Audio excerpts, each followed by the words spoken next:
हाय, अस्सलाम वालेकुम, good afternoon, नमस्कार, सत श्री अकाल। मथुरा की नगरी के राधे राधे। 8 महीने का टॉर्चर।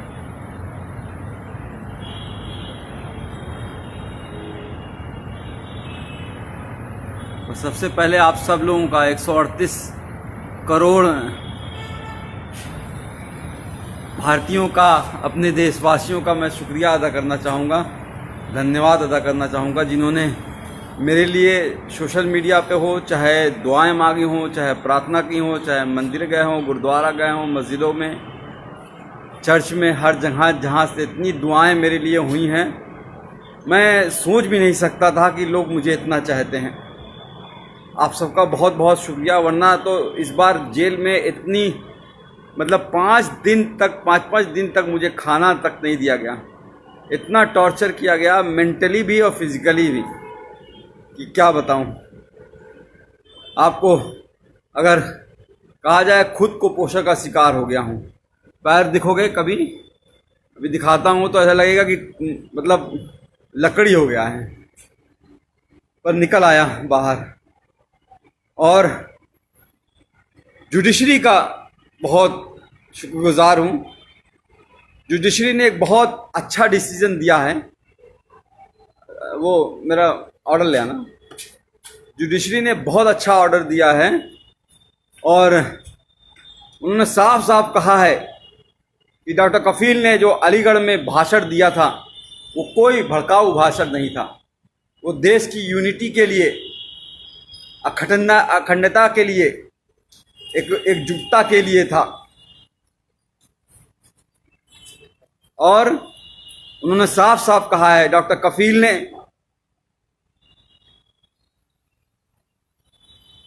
हेल्थ पे बात की है, एम्प्लॉयमेंट पे बात की है, एजुकेशन पे बात की है, रोटी कपड़ा मकान पे बात की है। हाँ, ज़रूर एनटीसीए के खिलाफ बोला है, एनआरसी के खिलाफ बोला है, पर यह भी कहा है कि जो भी प्रोटेस्ट हो, गांधी जी के अहिंसा के, सद्भावना के साथ होना चाहिए। कोई हिंसा नहीं होनी चाहिए। सबसे मिलकर, भाईचारे के साथ मिलकर सबको साथ आना चाहिए।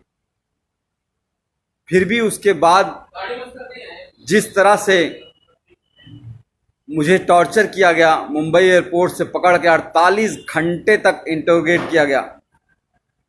एसटीएफ की टीम ने ऐसे ऐसे सवाल पूछे, अरे आपने तो कोई पाउडर बना लिया है जिससे करोड़ों इंडियन मर जाएंगे। मैंने कहा, भैया मैं डॉक्टर हूँ बच्चों का, मैं कहाँ से पाउडर बना लूँगा। कोरोना की बात कर रहे हैं क्या? तो आप चाइना से पूछिए। आप सरकार गिरा रहना चाहते हैं, हमारे पास फ़ोन रिकॉर्डिंग, हमने कहा लाइए सुना दीजिए, एक भी सबूत आपके पास हो तो। मैं कोई पॉलिटिशियन तो हूँ नहीं। आप जापान गए थे, मैंने कहा हाँ, पाकिस्तान क्यों नहीं बोल दिया? अरे जापान कैसे, इंडिया से बाहर कैसे जा सकता हूं जब पासपोर्ट मेरा जुडिशरी के पास जमा है। तो एक तरह से बहुत टॉर्चर किया। फिर जेल में रह के, जेल में ऐसी जहां रखा जहां पे 150 कैदी थे। वो 9 महीने का बीआरडी ऑक्सीजन ट्रेजेडी के बाद जो 9 महीने का दर्द था, उसको उससे ज़्यादा, उससे कई गुना, हज़ारों गुना ज़्यादा पतली पानी की तरह दाल, कच्ची रोटियां, वही सुबह शाम खाना है। जीना था। उम्मीद थी कि आप लोगों से दोबारा मिल सकूंगा, मुखातिब हो सकूंगा, आप लोगों से बात कर सकूंगा। और आप सबकी दुआएं काम आई।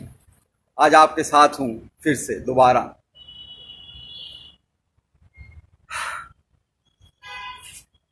हाँ, आसिफ भाई, तनवीर भाई, अस्सलाम वालेकुम। मथुरा की नगरी, कृष्ण जी की पवित्र नगरी में रह के बहुत कुछ सीखा कि किस तरह से भगवान कृष्ण ने कहा है कि कभी भी किसी को धोखा नहीं देना, अपना दिल साफ रखना, यही धर्म होता है।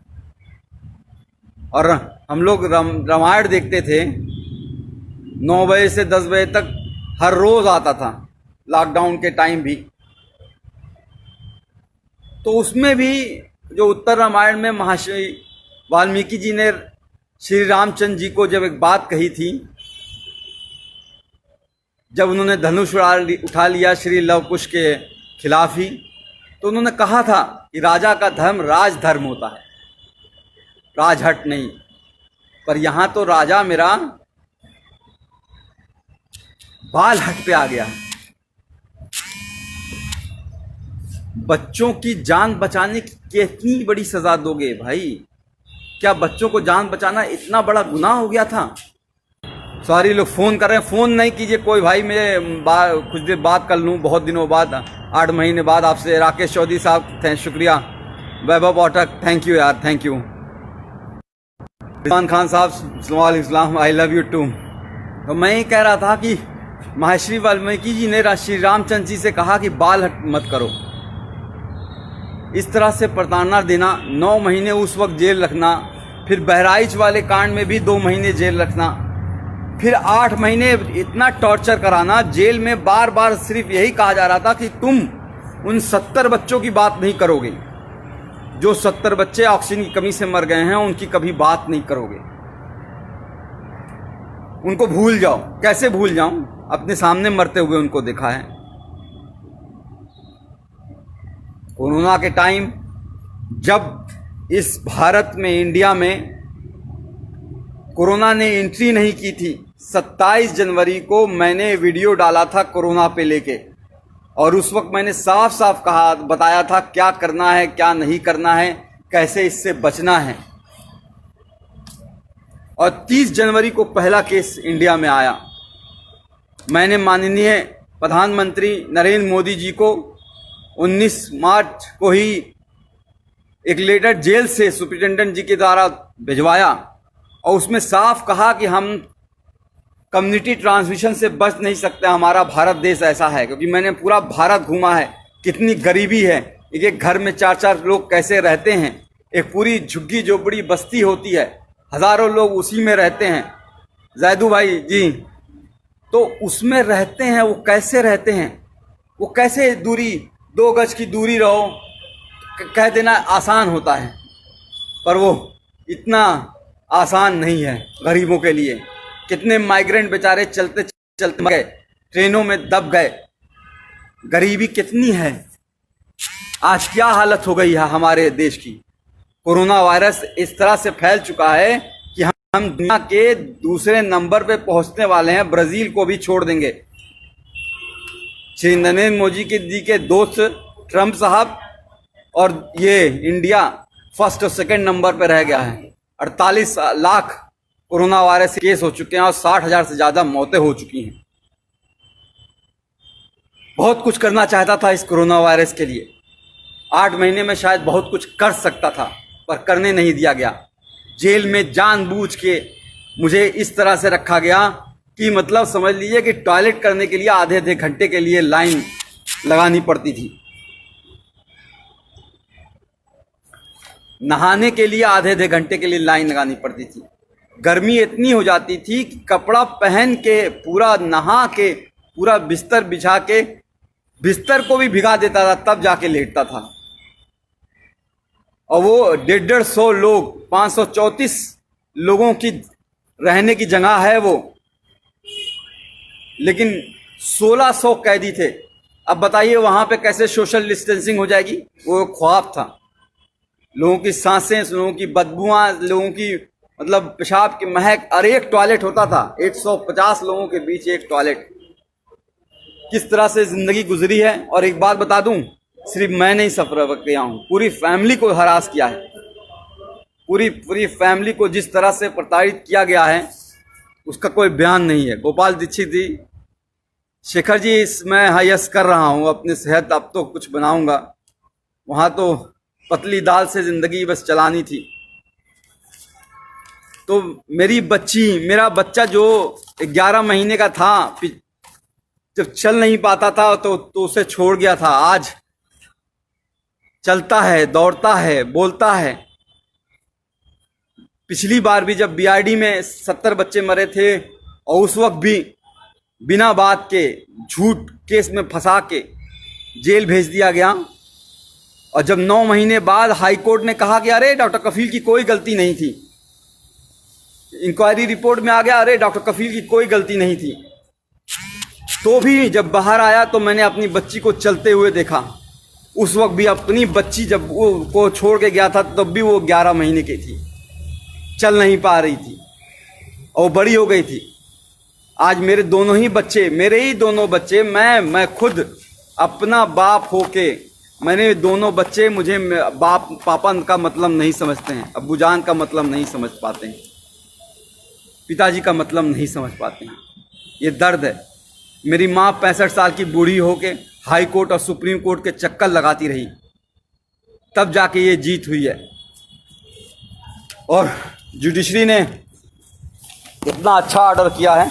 एक बात और करा दूं, एसटीएफ का शुक्रगुजार हूं कि उन्होंने मुंबई से मथुरा लाते वक्त मेरा इनकाउंटर नहीं कर दिया विकास दुबे की तरह, वरना तो शायद वो मुझे मार ही देते। लोगों की आवाज़ को दबाना ही इनका काम है। बहरहाल ऑर्डर आपको पढ़ के सुनाना चाहूँगा। इतना अच्छा ऑर्डर गोविंद माथुर साहब ने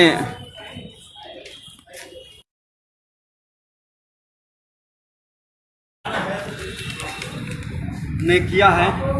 सुप्रीम कोर्ट का भी धन्यवाद करूंगा, वरना तो हाई कोर्ट में डेट पे डेट हर 14 दिन पे कैसे एक एक दिन कटेगा, एक एक घंटे कटेगा, ये सोचता था कैसे वो टाइम आएगा जब वो मैं बाहर निकल पाऊंगा, कब मेरी जज मेरी कोई बात सुनेगा। इसलिए हम लोग सुप्रीम कोर्ट, मेरी माँ 65 साल की बूढ़ी माँ सुप्रीम कोर्ट गई और मैं सुप्रीम कोर्ट का शुक्रगुजार हूँ जो उसने कहा कि 15 दिन में फैसला सुनाओ।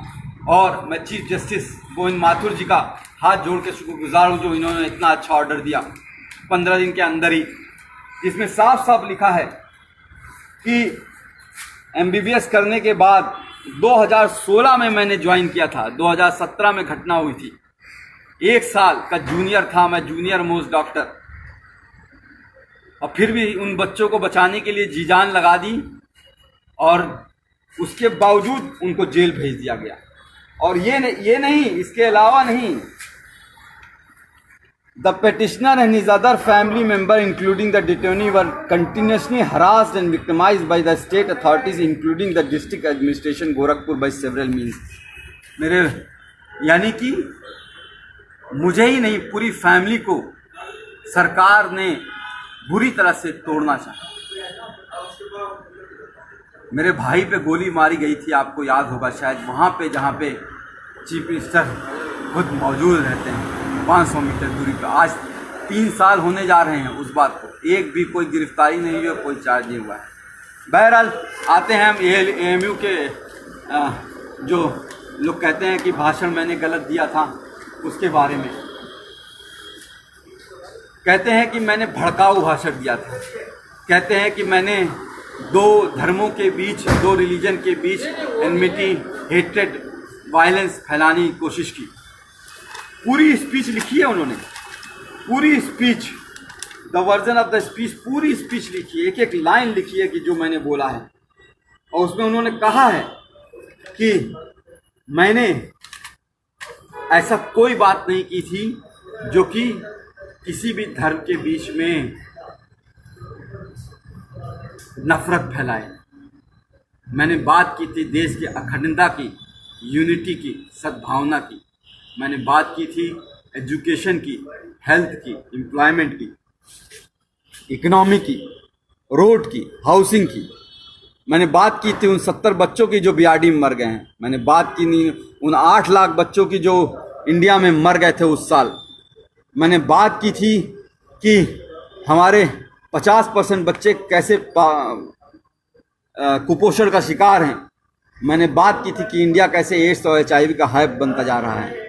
मैंने बात की थी कि 72% ऑफ पॉपुलेशन हमारी अभी भी हेल्थ स्ट्रक्चर वहाँ पे है ही नहीं। आज हालत दिखाई दे रही है ना।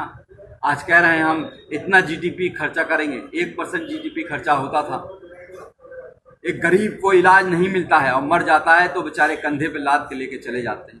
उसके लिए लड़ा था, कैंप किया, पूरा इंडिया घूमा, 103 कैंप किए, 50,000 बच्चों को देखे, मुफ्त में दवाइयाँ दी। अकेले नहीं किया, बहुत से डॉक्टर्स, बहुत से लोग मेरे साथ शामिल थे, बहुत लोगों ने साथ दिया।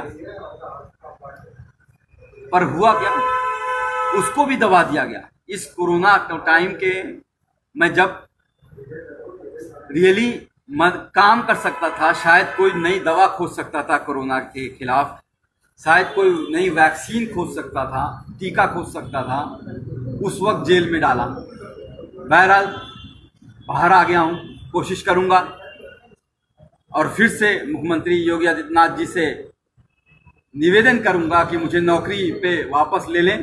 3 साल से सस्पेंड किए हुए हैं। कैसे ज़िंदगी चल रही है, कैसे फाइनेंशियल कंडीशन है, आपको बता नहीं सकता। सुप्रीम कोर्ट और हाई कोर्ट की फीस कैसे भरी गई है, बता नहीं सकता।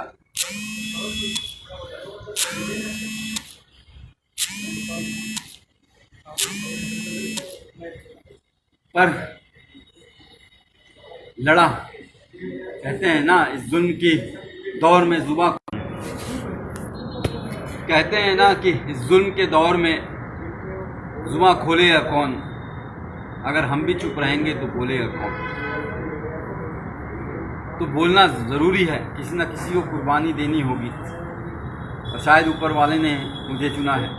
बहरहाल बाहर आ गया हूँ, कोशिश करूँगा कि सबसे पहले बिहार, असम, केरल, कर्नाटका, तमिलनाडु, जहाँ पे बाढ़ आई हुई है, बाढ़ से तो एक बहुत बड़ा नुकसान होता है। घर डूब जाते हैं, घर टूट जाते हैं, लोग बिखर जाते हैं। लेकिन सबसे ज़्यादा नुकसान तब होता है जब बाढ़ का पानी चला जाता है। पिछली बार हम लोग केरल और असम और बिहार में हम लोगों ने बहुत काम किया था और इस बार भी काम करना चाहूँगा, क्योंकि बाढ़ का पानी बीतने के बाद बहुत सी बीमारियां आती हैं, महामारी आती है। Chikungunya, malaria, dengue, Kalra, skin disease, चमड़ी की बीमारियां, आँखों की बीमारियां, कान बहना बहुत होता है। उस पर काम करना चाहूँगा। कोरोना वॉरियर की तरह काम करना चाहूँगा। कोशिश करूँगा, अगर योगी जी की कृपा होगी, नौकरी अगर वापस मिल गई तो किसी हॉस्पिटल से अटैच होकर रिसर्च करूँ और कोशिश करूँ कि कोई नई दवा ईजाद हो पाए जिससे हमारा देश की और किसी की मौत ना हो। बढ़ता जा रहा, हर रोज़ 1000 लोग मर रहे हैं। एक का भी मरना बहुत खतरनाक बात है। जिसके घर में, परिवार में एक मौत होती है, वही वो जानता है एक भी मौत होती है। और यहाँ तो सब 60-65 हज़ार लोग मर चुके हैं। उस पर काम करना चाहूँगा। और अगर वैक्सीन के लिए कहेंगे कि मैं गिनी पिग बन जाऊँ, मेरे ऊपर रिसर्च हो जाए, मैं खुद टीका लगवा लूँगा, अपने आप को वॉलंटियर करूँगा मैं। ये मेरी नई योजना है। अभी कुछ दिन अपने बच्चों के साथ रहना चाहता हूँ, अभी तक मिल नहीं पाया हूँ। कल भी आप सोच लीजिए, कल 11:30 बजे डिस्ट्रिक्ट जेल मथुरा में ऑर्डर पहुँच गया था हाई कोर्ट का। डीएम अलीगढ़ को हाई कोर्ट का ऑर्डर मिल गया था, लेकिन फिर भी 12 घंटे तक ये लोग यही कोशिश करते रहे कि किसी तरह से कोई और केस में फंसा दें। जैसे इन्होंने पिछली बार अलीगढ़ में जब मुझे गिरफ्तार किया था मुंबई से, तो जब मुझे बेल 10 फरवरी को मिल गई थी तो 4 दिन तक कोर्ट के आदेश के 2-2 बार आदेश के बावजूद छोड़ा नहीं मुझे। इलीगली मुझे डिटेन करके रखा और फिर एनएसए लगा दी। एनएसए मतलब नेशनल सिक्योरिटी एक्ट। मैं टेररिस्ट हूँ क्या? दाढ़ी ये जो बढ़ जाती है, जेल में बढ़ जाती है। आज तक कभी आपने सुना है मैं किसी हिंदू, मुस्लिम, सिख, ईसाई या किसी में धर्म के भेदभाव में करता हूँ? 50,000 जो बच्चों को देखा, पूछा कोई कौन गरीब है, कौन अमीर है, कौन किस जाति का है, कौन किस धर्म का है? उस पर इल्ज़ाम लगाओगे? इल्ज़ाम वो लगाते हैं जिनका खुद का दिमाग गंदा होता है, जो भरा होता है गंदगी से, वो दिमाग वो लगाते हैं।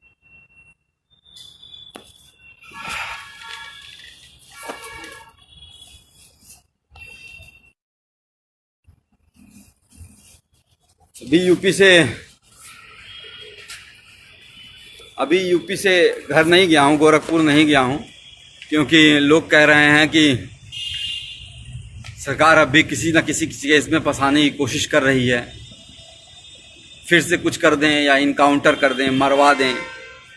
हो सकता हो आपके बीच में ना रह पाऊँ, हो सकता हो ये हमारी और आपकी आखिरी मुलाकात हो।